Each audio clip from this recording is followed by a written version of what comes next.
WPIAL podcast, Trib Live High School Sports Network. We are here honoring our WPIAL Week 8 Player of the Week, Sir Tyler Eber of Thomas Jefferson High School.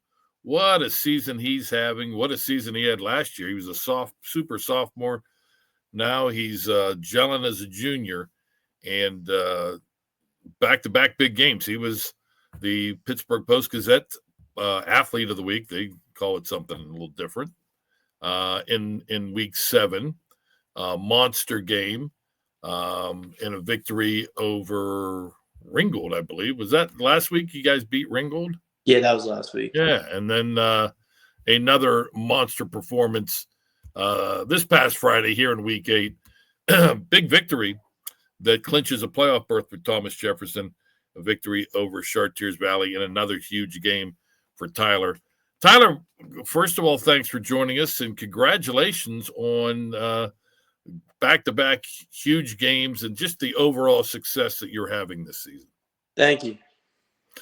So let me start with you. You just mentioned before we started, we're recording this on Saturday. The Saturday morning, you were at the Thomas Jefferson JV game. Your brother is a member of the Jaguars JV team. Talk a little bit about him. I mean, is he following in Big Brother's footsteps? Are we going to be talking to him on future podcasts? What's the story?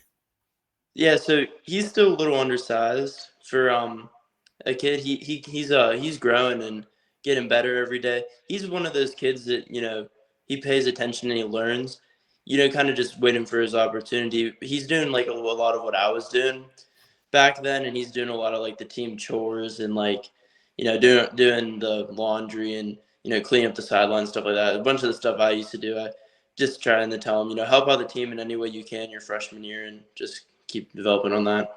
You did the team laundry back in the day? Yeah. My freshman year, I did everything. So when I went into my sophomore year, my job was taking the pennies back and forth, like for the defense on practice days, and Chirp was like, okay, you're gonna do the laundry and stuff like that. I was like, okay, awesome, because I really did just want to help out the team when I was a freshman, wanted to be a part of it. So I did the laundry. I cleaned up the sideline most days, put up the kicking net, and he does around like the same stuff. Well, I'm fascinated by this laundry thing. So you are literally washing the uniforms of your teammates. Not the uniforms, just the practice. Okay. Now, do you do that at home, or do they have like a big? We have a washer and dryer there, and after practice, we dump them in and stuff like that. All right. You ever accidentally throw in a red handkerchief and then they all come out pink? Nah, that hasn't happened. Not yet. You know how to you don't mix colors and whites, you separate and all that stuff. Yeah. Right? That's good. That's a life lesson. That's going to get you someday when you're on your own or married with kids and you got to do some chores, you got to, if you step up and do the laundry, the missus will appreciate that. So that's good. You mentioned undersized. He's a freshman, correct? Yeah. Okay. You're, correct me if I'm wrong, 5'11", about $185? Yeah, around there, yeah. Yeah. So were you on the small size growing up and then you hit a little bit of a spurt, and do you expect to add a little more height because you're only a junior? Yeah, I had a growth spurt in middle school where I kind of got a lot taller, but my freshman year I was given the opportunity to play JV and also freshman team, and that year I was about 150 or so, but that was good enough with my running style. Even I was good enough for me to still be able to power through people. Yeah. You're averaging, I mean, again, you're not a big guy, but obviously you're doing sensational things at the running back position, the Thomas Jefferson bell cow, no question, for a second straight year. averaging over 26 carries per game, and it's really amped up over the last couple of weeks. Last week against Ringgold, 38 carries, 279 yards, 6 touchdowns.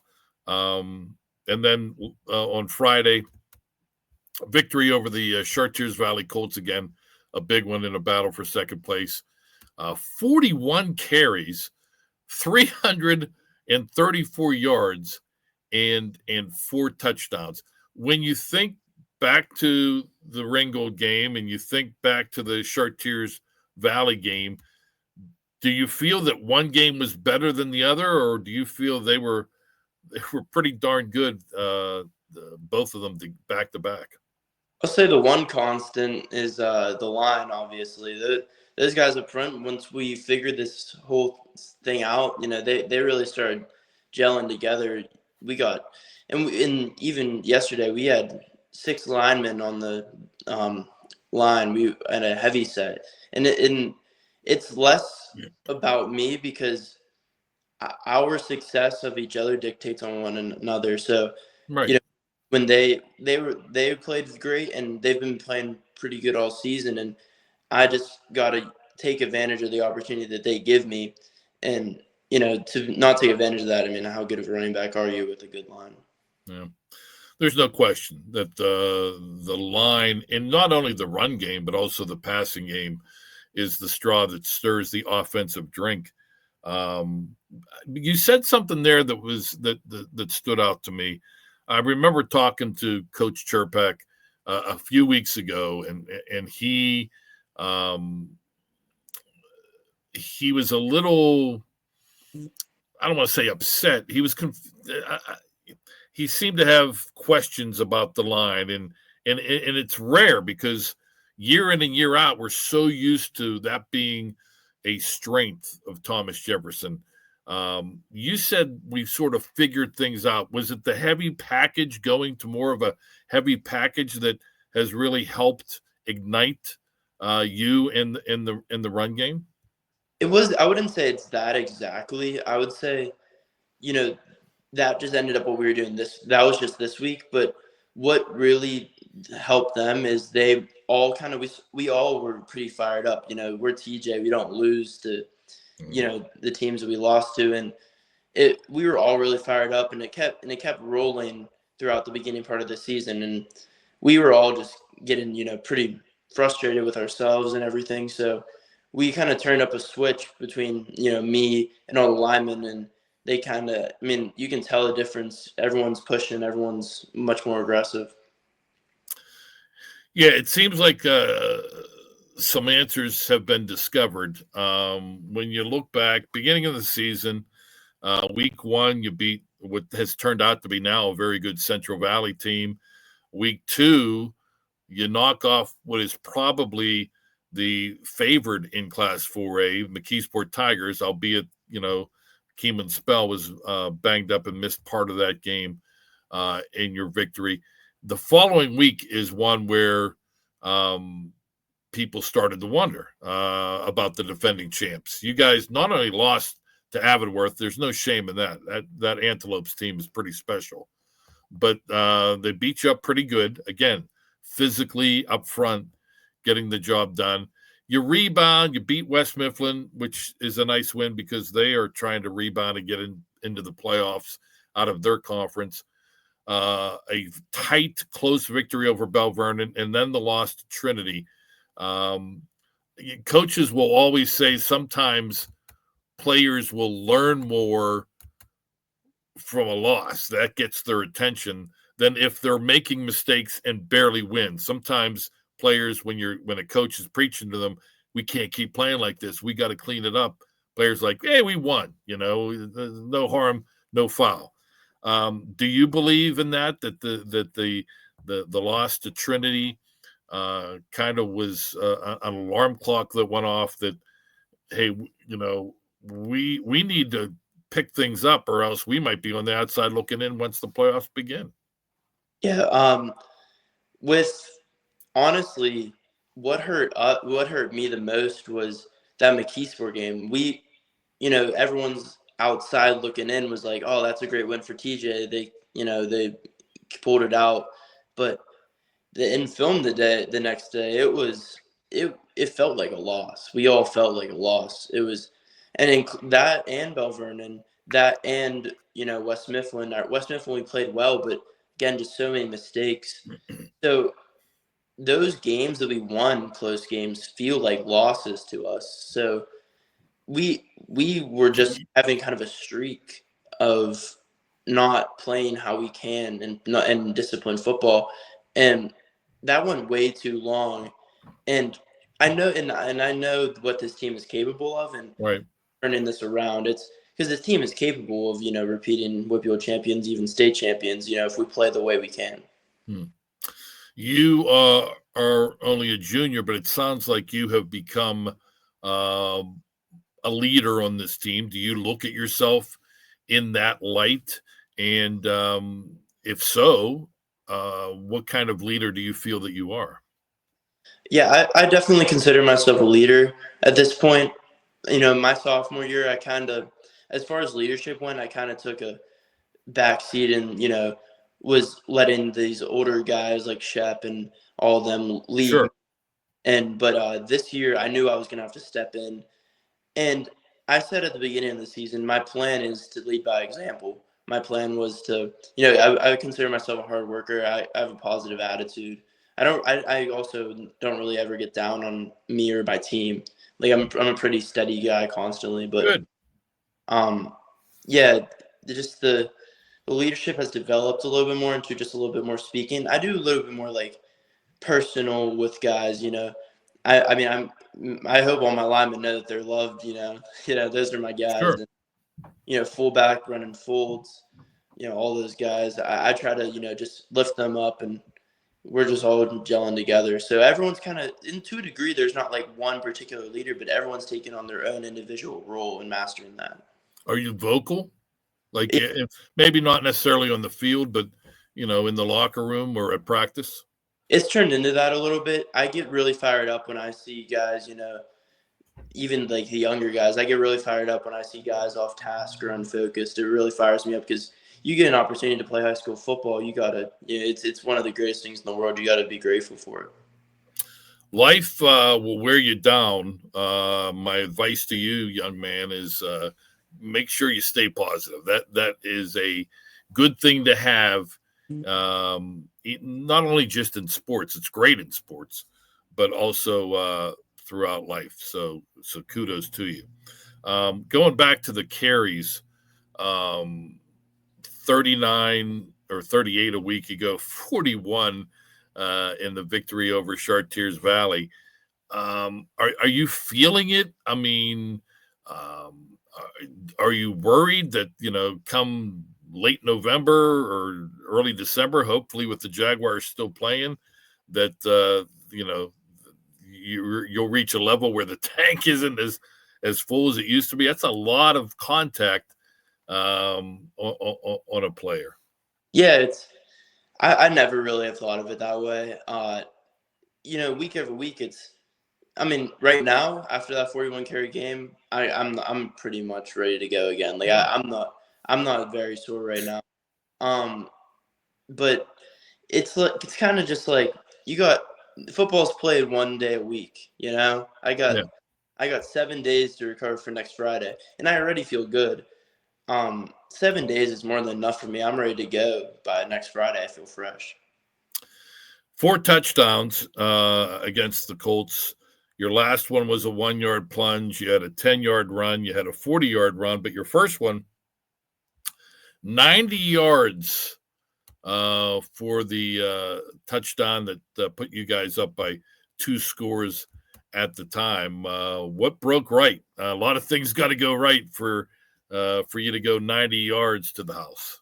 Yeah, that play was just an awesome trap play, and when that play hits, man, it's beautiful. That play is all to my line. I had to put on the burners, but that play is all to my line. They opened up the middle.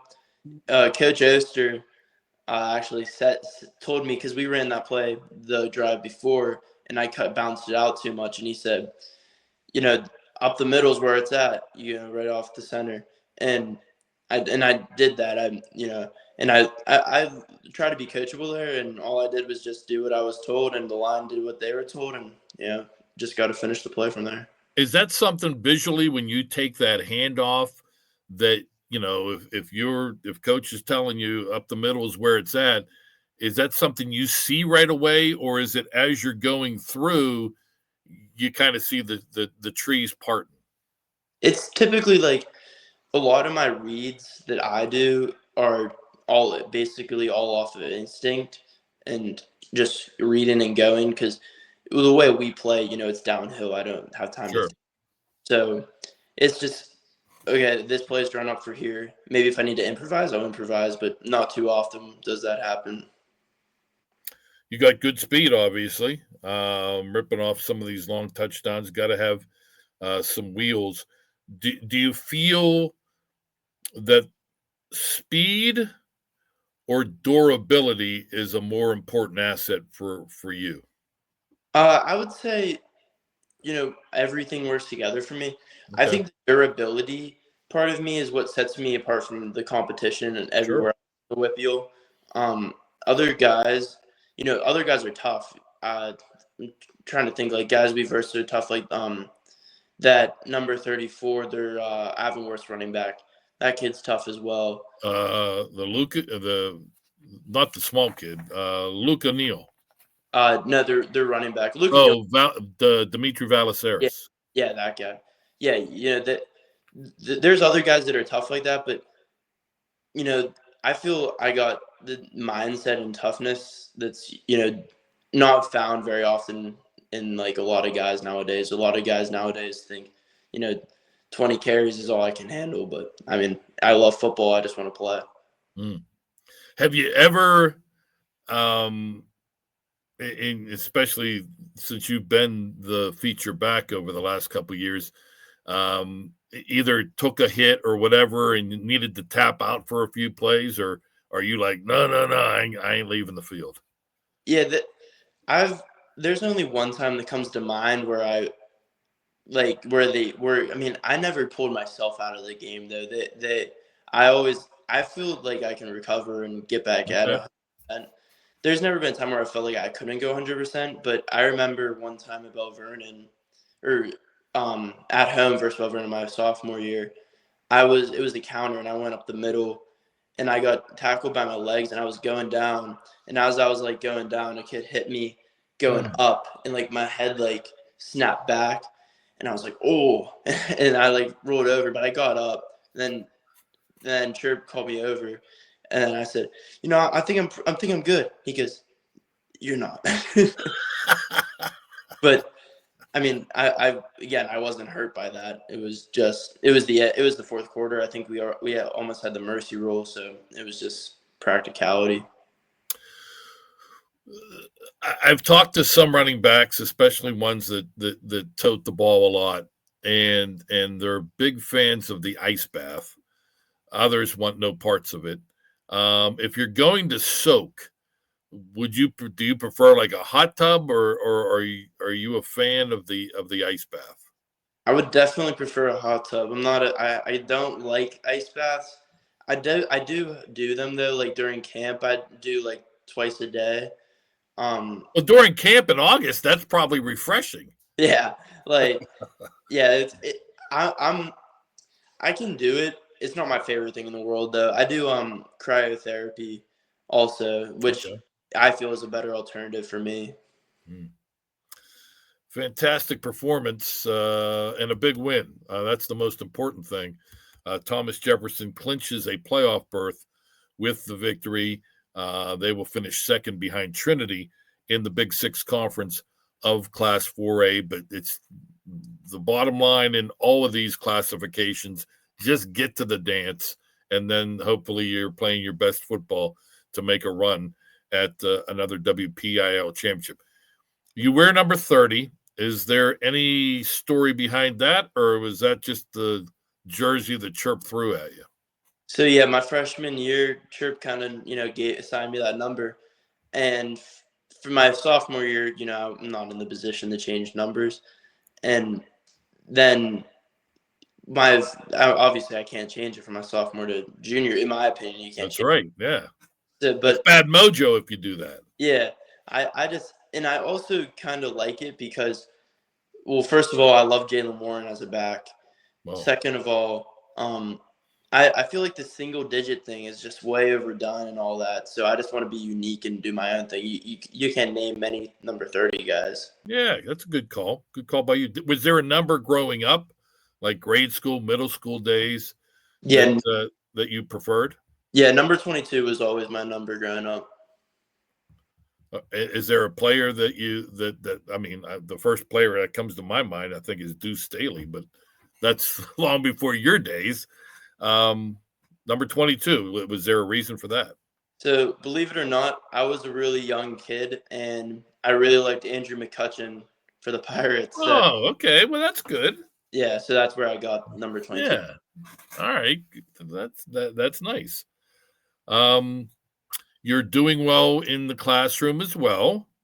Um, talk about your academics and how they're obviously important to you as well. Yeah, they're super important to me. After last year, I was a straight A kid.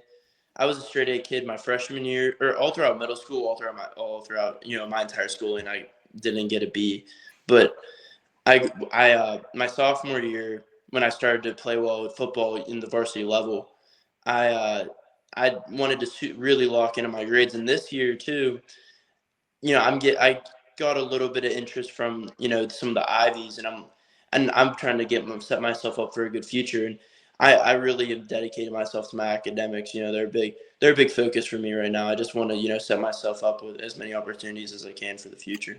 Awesome. We've had a lot of players from the WPIAL have gone on and had success at Ivy League schools. So that would be nice. Do you, as far as your studies, or eventually you still are only a junior, but once you get into college, is there like something you want to direct your studies to, or major, or something that you're already kind of locked into, or that's still up in the air?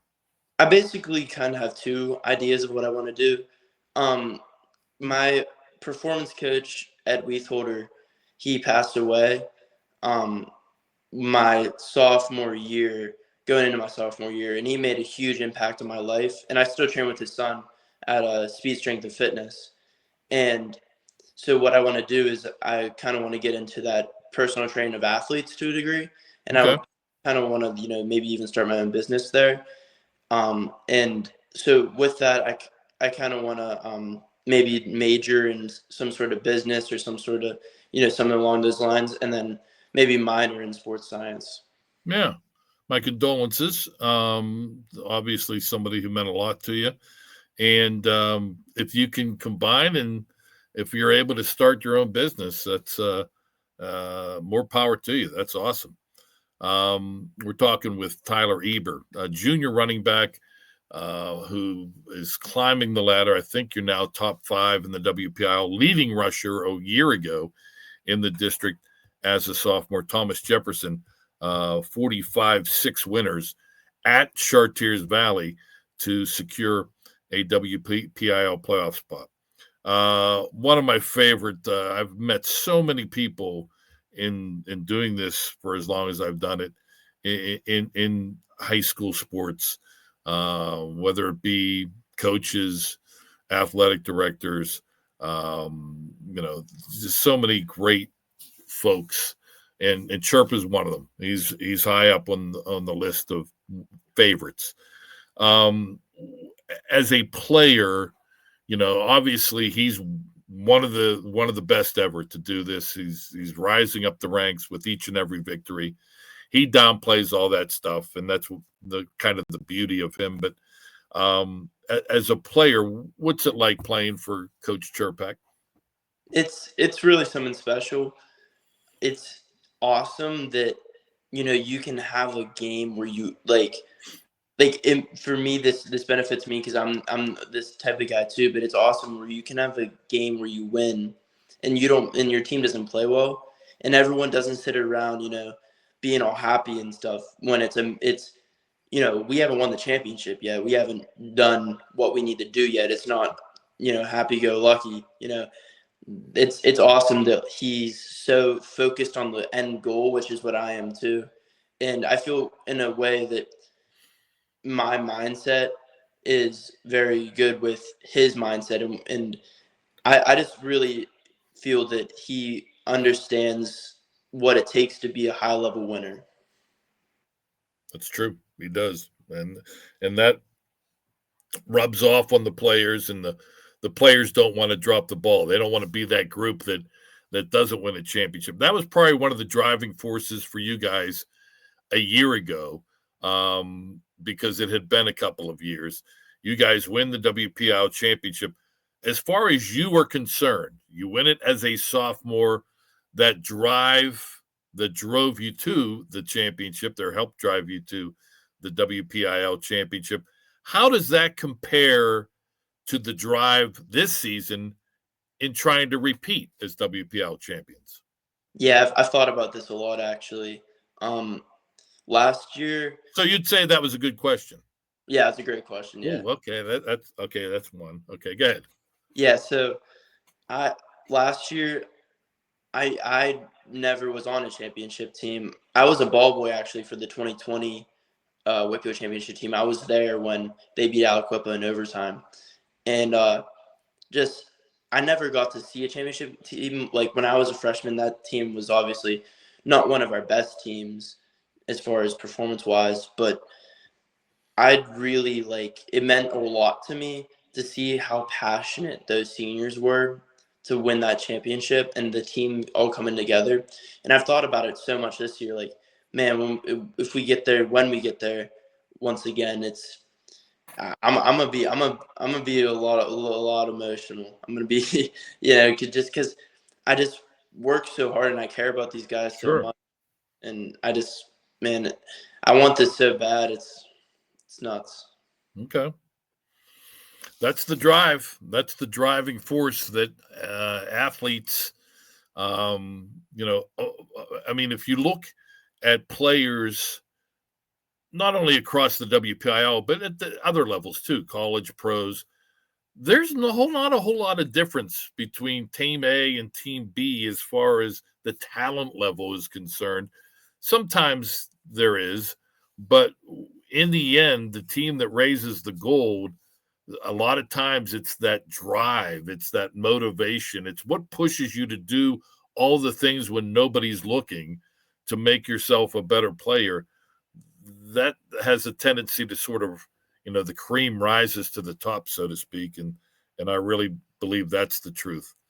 All right, before we let you go, a couple of fun questions. I've asked my one good question, so got that out of the way. So I'm going to ask you to rank 1 through 4, spring, summer, winter, fall. I don't know why people say winter, fall when it's really actually fall and winter. But as far as just your favorite season for whatever reason, maybe it's holiday related, maybe it's a tradition that your family does related, whatever the case may be, rank those 4. So I definitely want to go fall number 1 for obvious reasons. I just love football. I mean, I love the fall season in general. School is the best during this time as well. So number 1's got to be fall. And number 2, I think I got to put winter, because in the summer, I love going on vacations with my family and stuff like that. But me and my buddies, honestly, we don't get to see each other as much because everyone's, doing different things, and everyone's pretty busy in the summer with, trips and such. Yeah. And I actually get to see my friends, and, we get to hang out and do different things, poker nights and all sorts of stuff. We get to do that stuff in the fall and the winter more than we can in the summer. So winter, we got to be number 2, because also I love to ski. And I like to try to do that almost every weekend. And I also love to grind in the winter. It's just something special about that, just being in the weight room all winter. Yeah. And then summer got to be 3. I love going on trips with my family. I love summer workouts for football too. That's where, in my opinion, where the championship teams are made, with the conditioning and all that. And then spring's got to be my last because, I do love training with the team and stuff, but nothing much happens then. Spring stinks. Weather is wet. It's cold. Fall, I think autumn in Western Pennsylvania is the best weather time of year because I'm not a big heat guy and I'm not a big freezing guy. So give me autumn. I asked that in part because I knew you were a big skier. Have you ever had, and you're probably too young, but you ever see like on the old YouTube or whatever, the thrill of victory and the agony of defeat is that skier that flies out of control and is tumbling down this big steep hill. That ABC Sports used to always, the thrill of victory and the agony of defeat, they'd show this poor skier. Did you ever have one of those moments where you tumbled and rolled and went for a while coming down? Pretty safe. I'm trying to stay healthy overall. Okay. I don't do much crazy stuff, but I remember there was this one time me and my dad were in Park City, Utah, and we were skiing, and there was a lot of powder over there, some like thick snow that you could fall into. And I went into it, my skis sank, and I flew off my skis. And we had to get it on the gondola to get back to like the main part of the mountain, and it was closing soon. So, and I lost my skis in the powder. So we were like digging, and I was like covered in snow because I flew off of them. But yeah, I'm trying to think what else. Did you find them? Yeah, we found them. Yeah. Okay. All right. There's another interesting time when I was a young kid. Me and my dad were also skiing, and this was when I was like probably 12, and I wanted to try a little trick. So I went up this like wall thing. I went up it. I can't do tricks on skis. I'm a downhill guy, but I go up it and I go down it, and I start sliding all across the snow, and I go on this wall, and I'm like hanging on this wall of snow, and below is just some woods, and I was like, oh wow. But like it wasn't like, to younger me it was scary, but I go back to that same spot now at Seven Springs, and I'm like, man, this. Yeah, you're like, yeah, I would have survived. Yeah. So you mentioned playing poker with your buddies. Are you good? You're not losing your shirt every time you guys get together? I'm not very good. I don't like also, losing, so I'm kind of conservative with that. I'm not the greatest poker player. Who's the best poker player of your little clan there? Definitely one of the better ones is our right tackle, Beckett Everly. He's a pretty good poker player, and one of the guys you had on here before, Eli Graff. Oh yeah. For us, he's pretty good as well. All right. Do they wear the sunglasses so they don't show anything? Are they that serious? There was one time one of my buddies did bring some like shades that were like straight across. They're interesting. Good stuff. Tyler, a pleasure. Enjoyed it last year. Enjoyed this as well. I'm in awe when I see some of the carries that you are putting up and the yardage that you are gaining. A very important part of the success of the Thomas Jefferson Jaguars. Stay healthy, young man, and hope to see you deep into the postseason. Yes, sir. Tyler Eber, junior running back, Thomas Jefferson, our Week 8 WPIAL Trib HSSN Player of the Week. We thank Tyler for joining us. We thank Chris Lackner, our producer. I'm Don Rebel. Thank you for joining us here as we get closer and closer to November football. It's the Rebel Yell podcast on the Trib Live High School Sports Network.